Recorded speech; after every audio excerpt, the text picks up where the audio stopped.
Hey guys, Tim and Shana from Punk Rope, and we are here to make your day because the wrist trainer is the answer to all of your problems.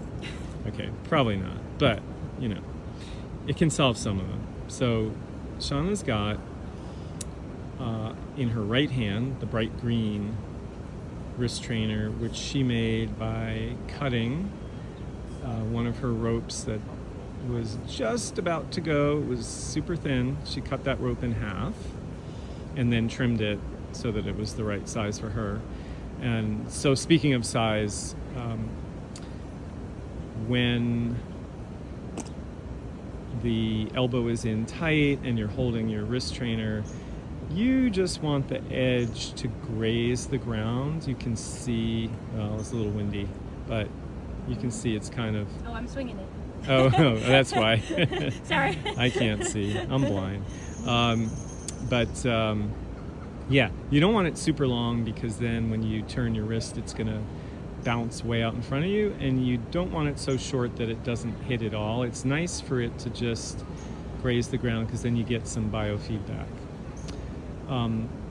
The other rope that Shana had was her regular rope, and if you don't have a wrist trainer, you don't want to sacrifice a rope by cutting it in half, which is understandable. You can just fold your regular PVC rope in half, and voila, you've got a wrist trainer. You don't really need to shorten it at all. It'll be fine. Yes, it'll be probably a little bit long, but no big deal. We would not suggest wire, cable rope, and we wouldn't suggest beaded either. That's going to be way too heavy and way too slow. So what is the purpose of this, and why is it going to solve all your problems? Okay. For beginners, the biggest challenge is turning the rope. Just about everyone can jump. Not that everyone can jump in time or in rhythm, but most people can jump.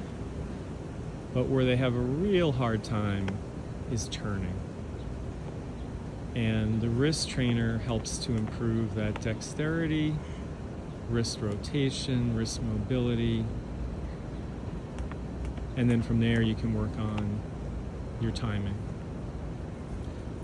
So let's take a look at a couple of drills that you can do. All right, so we get into our good posture. Shana's got her elbow tucked in to her ribs. The forearm is angling down, feet parallel, a little softness in those knees.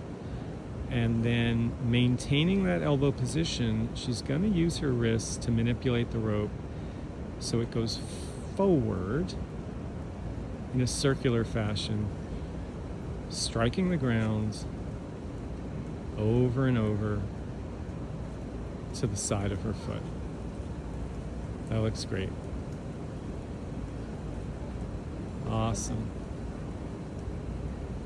Okay, and then we can go to the non-dominant hand. Same thing, elbow tucked in. And you may find a discrepancy between the two, right? It would be fairly common that your non-dominant hand is going to have a tougher time.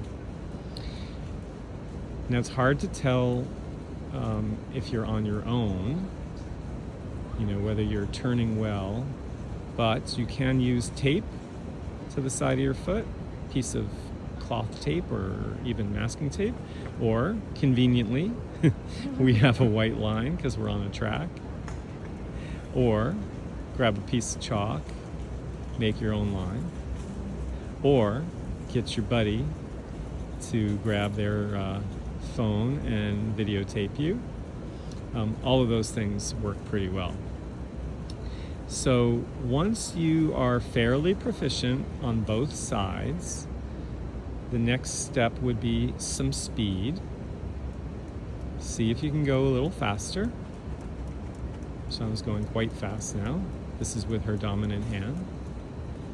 And pretty fast with the non-dominant hand. Let's show you the two common mistakes because we haven't done that. One mistake is when the rope crosses over the midline. Yeah. Almost looks like I don't know, like a pinwheel going across. And the other mistake is when it slides back towards the heel. So now Shauna's turning backwards. We'll have her turn forwards. Oh. Yeah. There you go.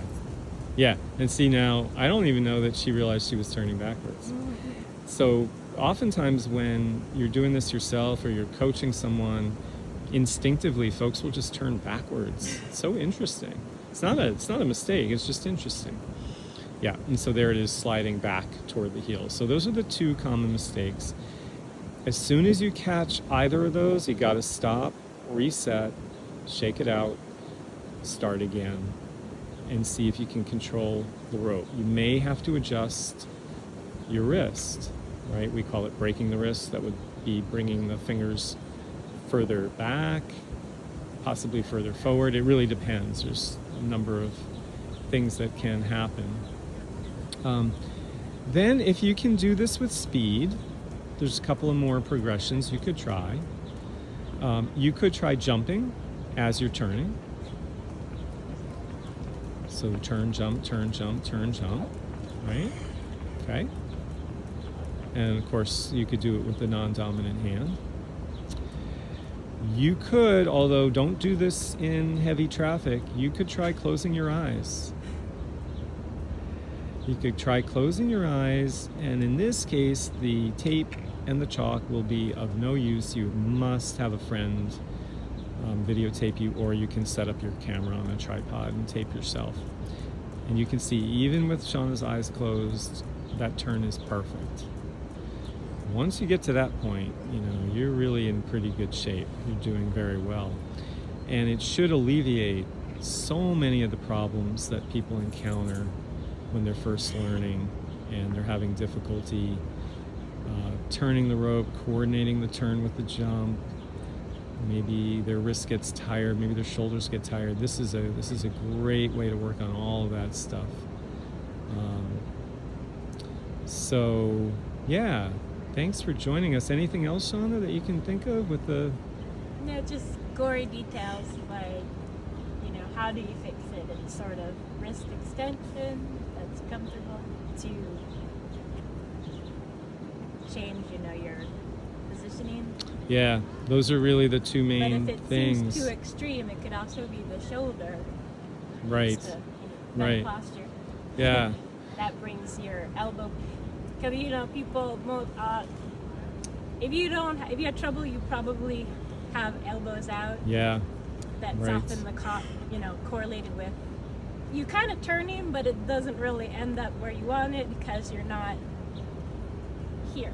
Right. You sort of have to kind of let go of relax your shoulders. Yeah. Right? But not your shoulder stabilizers. So like mm-hmm. pulling them down a little bit but not, But not out. Yeah, yeah. Down.